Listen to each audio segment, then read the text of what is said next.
Welcome back, guys, to another video. I wanted to give my my take on this Benavidez and David Morrell fight.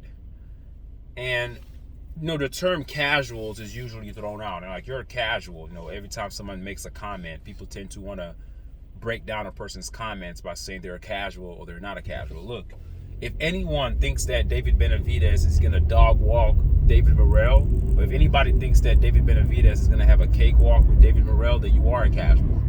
What that means is that you only go off of what you hear. You've truly never actually studied David Morrell boxing. You've never watched him box, and you don't take an analytical approach in watching them box. Because anybody who's seen David Morrell box knows that this fight with Benavidez and David Morrell is not going to be easy for either guy. It's a truly 50-50 fight. Now, when people say 50-50, it just means that it's a toss-up. Anyone who thinks that Benavidez wins easily, you're a casual. Because no real hardcore boxing fan thinks that it's like undeniably, like without question, that David Benavidez is going to win the fight. You don't know until they fight. Now, because judging in boxing is so inconsistent, right? You can watch a fight with your own two eyes, and you'll see clearly that a guy won. And then when the judging cards comes out, when the cards come out, and they're looking at the points to see who won, the guy who you thought lost wins. And so therefore, you start to force yourself to go back and watch the video to see how the other guy won. Now your objective viewing is skewed, because now you're viewing the fight the second time around with a implicit bias leaning to the other guy who lost, or leaning to the guy who won, seeing the fight to see if the guy did something to win. You can't view a fight that way. Many people do that. They'll watch a fight, and if the guy that they thought won lost, they'll say, I'm going to rewatch the fight to see what happened. Well, when you rewatch it, you're more often than not, you're going to see the result like the judges saw it, because now you're trying to justify why the judges gave that match to that particular boxer. You're not supposed to do that. You're supposed to have an objective lens initially, meaning that you're supposed to come in and just watch the fight. Whoever gets their ass kicked lost. It's that simple. Boxing is really not that hard to judge. Now, there are some fights that are closer than others. Some fights sometimes deserve a draw, and sometimes there's never a clear winner. And sometimes you have scorecards on the judging scorecards where you'll have a wide margin of victory. Like they may say 120 to 111. They may say something like one judge sees it 117 to 111. It's like, what? Like, that's a huge margin. I thought the fight was closer. So there are many factors that go in to watching a fight and judging a fight and coming out with a clear winner. But as fans, as we sit on this side of the arena and we're watching these things unfold, we ask ourselves the question, okay, I'm watching this fight with my own two eyes. I think this guy won. It's not that easy, because you have to overcome the judges. You have to also overcome a referee, because sometimes referees won't let you fight. They won't let you even get in close. Immediately there's a small shred of evidence of a tie-up, they break you up. Some fighters fight good in the inside. So it just depends on who the ref is. It depends on how the judges judge. Now, if you ask me today who do I think is going to win the David Morrell and David Benavidez fight, in my opinion, I don't know. But if I'm forced to pick a winner, I'm going to pick David Morrell. Not because I'm a David Morrell fan. I'm really truly a Benavidez fan, but I'm afraid for David Benavidez in this fight for a couple of reasons that I'm going to mention. And a lot of people are talking about this. A lot of people are talking about David Benavidez. David Benavidez this. He's going to walk him down. He's going to beat him with punches and bunches. He's going to beat him with volume. Well, I'm here to kind of make you guys re-examine your statements and look at the kind of fighter David Morrell is. Now, I know you guys are going to mention the experience factor, which it does factor in. But boxing is about styles. David Benavidez has never fought a person like David Morrell. And David Morrell has never fought another person like David Benavidez. So we don't really have a true reference point to gather from to say what we think is going to happen. So because both of these guys are unique to one another, that's why a lot of people are saying 50-50. But I'm going to look at both of the styles of the fighters, right? And make my assumption based upon their styles. Now, we know volume is what David Benavidez comes with. He punches a lot, punches in bunches, he comes forward. But that's not to say that he lacks IQ. Believe it or not, that is his boxing strategy. His boxing strategy is offense. As a matter of fact, his offense is his defense. Yeah, David Benavidez is not the slick fighter with the head movement and bouncing around on his toes. He's not that. He's flat-footed. So because he's flat-footed, all right, he's compromised in the sense that he doesn't have the ability to stay on his toes and move around swiftly with great footwork. So what he will do is move forward and move you backwards. If David Benavidez can have you fighting off your back foot, you're done. You've already lost. You're finished, because he's gonna press you, and in the later rounds, he's gonna wear you down. He doesn't get tired because his endurance is off the charts. Okay, he doesn't get tired. His endurance is off the charts. He's gonna wear your ass down in the later rounds and pound you, and then you're gonna lose. Either he knocks you the hell out, or you lose on the scorecards. Okay. Now, I've said all that about David Benavidez, which is true. Now let's talk about David Morrell. David Morrell, he has footwork. He's slick, not Mayweather slick, not slick like slick and he punches to score. He's slick with dangerous intent, and his hits are harder. Not harder in terms of his one punch versus the one punch of Benavidez. If you measure it, he punches harder. But where Benavidez makes up for the lack, I wouldn't even call Benavidez lack of power. I'm just talking about comparison, their power compared. Don't get it misconstrued. I'm not saying that David Benavidez doesn't have power. I'm comparing David Benavidez's power to David Morrell's power in terms of one punch to one punch. But their fighting styles, their power is equal. I'm explaining what I mean by that. For every one punch that David Morrell commits to, okay, Benavidez can reel off 2 or 3 punches. So David Benavidez punches in combinations. His combinations are boom, boom, boom. So he hits you with boom, boom, boom. Yeah, each boom is not hard, but collectively the 3 booms equal one boom, the one boom of David Morrell. So David Morrell can probably load up, sit on that one punch, and bam! That's hard.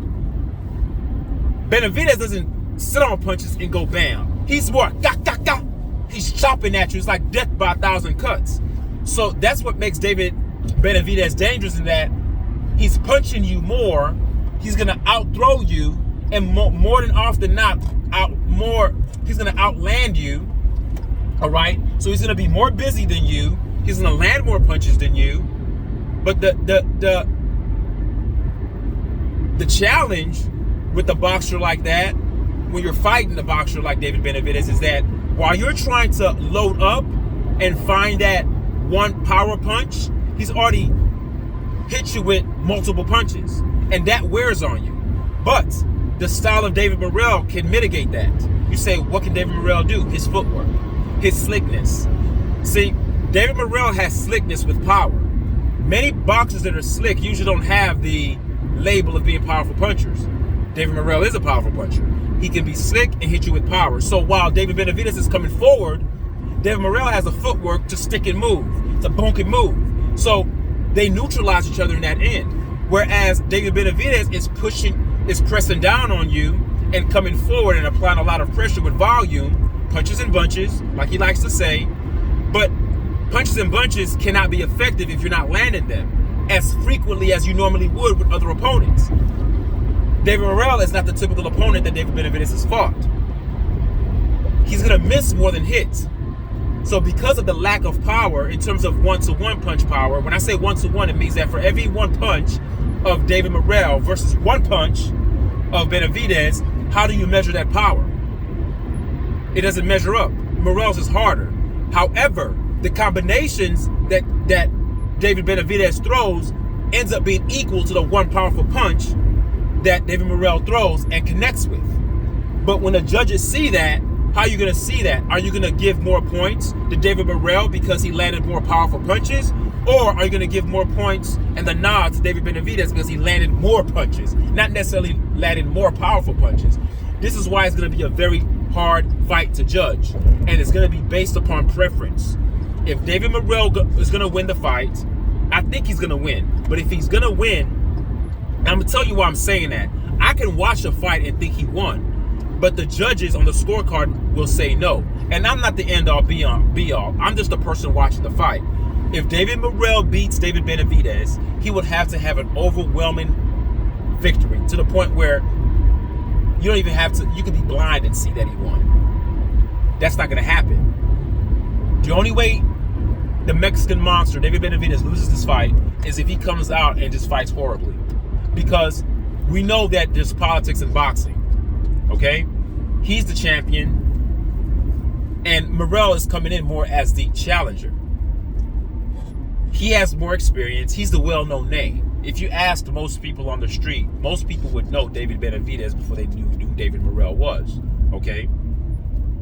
So usually in fights like that, you're going to have to take it away from David Benavidez in convincing fashion. And I don't see that happening. So either way, after February 1st, it's more likely that either A, David Benavidez wins, or it's a draw.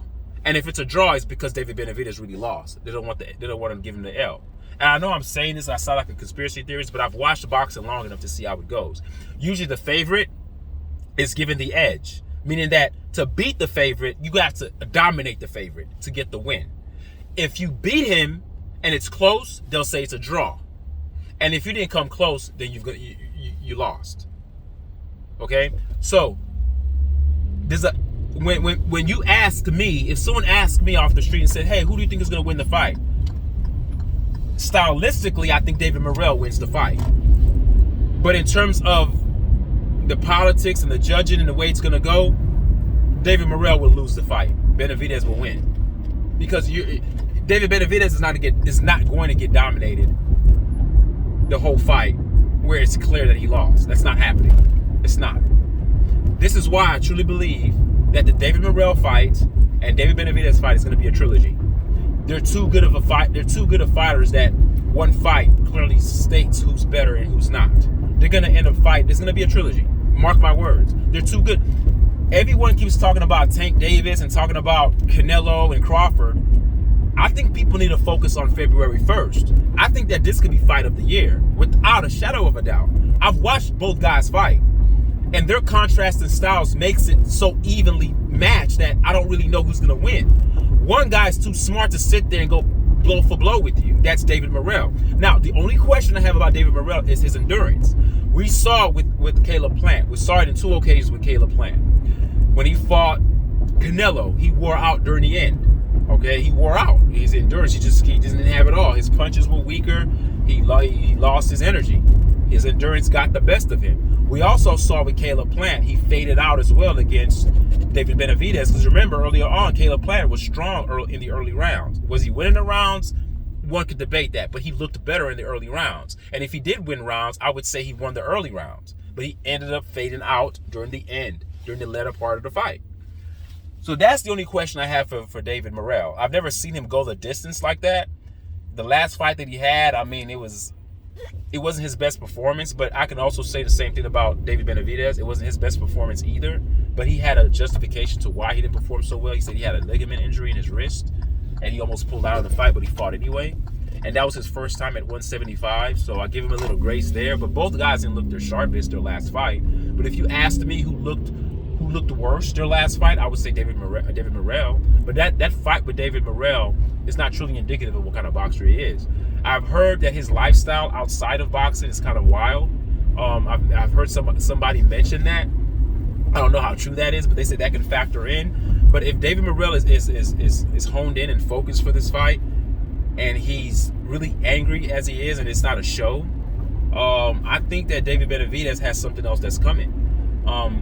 Both guys psychologically are prepared. I'm not going to give the edge to either one and say, oh, he's more hungry than the other. Both guys are hungry, but for different reasons, obviously. One, David Morrell being the younger one, he's hungry because he wants to get his name out there. But David Benavidez is also hungry as well because he wants to prove that he can fight anybody and win. He's not nitpicking. He's not picking guys that he knows he can clearly beat. He didn't have to take this fight. As a matter of fact, more of the advantage goes to David Morrell in terms of who gains more from the win. If he wins, he beat the Mexican monster. If he loses, then everyone can just say, oh, he just needed more time. He needed more experience. He was a little bit too young. And he just needed a little bit more seasoning before he fought David Benavidez. And if he fights and it's a close fight, he still wins in a way. He gets a moral victory because people would say, hey, he hung in there. He gave David Benavidez his best challenge up to date. So David Benavidez is not going to lose the fight. Not because I just think he's clearly better, because the event, the situation is marked for him not to lose, because he's too good of a boxer to get dominated, which is why it's going to be a trilogy. Because a lot of people after this fight are going to be like, man, I think David Morrell won. Some people are going to say, I think David Benavidez won. I got to watch the fight again and see. People are going to want to see more of that fight because it's going to be an exciting fight. So if you put a gun to my head today and ask me who do I think is going to win, I think David Morrell has the skills and the gifts to give David Benavidez problems, because David Benavidez presses forward. But you can't, a guy who's slick, who hits and moves, is going to be hard for you to reel off on him.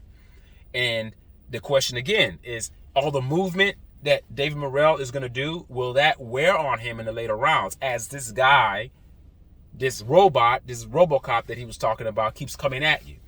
Because he's relentless. He doesn't stop. I've watched David Benavidez fights. How he starts off round 1 is the way he is in round 12. There's no, oh, he's taking a round off. He didn't take rounds off. So that's going to be a problem. But it's a lot of ifs, which I think he can do. I think David Morrell could sustain his endurance long enough to take the earlier rounds, because he will. Usually David Benavidez starts off, I wouldn't say he starts off slow, but if you're doing all that movement, it takes him time to download data. He's feinting, he's coming forward, he's using his boxing IQ to see your tendencies, to see where he can attack. And if he's not that busy in the earlier rounds, I can see David Morrell stealing the earlier rounds. And then in the later rounds, I can see David Benavidez using his overwhelming volume and punching rate to wear down David Benavidez. But it's hard to do that against a guy, to wear down David Morrell. It's hard to do that against a boxer like David Morrell if David Morrell is moving around and he's countering you and punching and moving away. And he's not just punching like with feathery, soft, pillowy punches. He's punching with intent. So, it's going to be a great fight. I think it's going to be fight of the year. On paper, it's fight of the year. Now, we have to wait and see how that manifests in the ring. But in terms of what I see with these guys, their styles, oh my God, I can't wait. I can't wait. All right, thank you guys for listening. Tell me what you guys think, who you think is going to win. I think David Morrell takes it. But either way, they're going to give it to Benavidez. Not because Benavidez wins, but because if it's a close fight, they're not taking it away from the champion. All right. Leave a comment to me what you guys think. Peace. I love you guys. Make sure that you guys leave a comment to me what you think. And remember, your health is your wealth.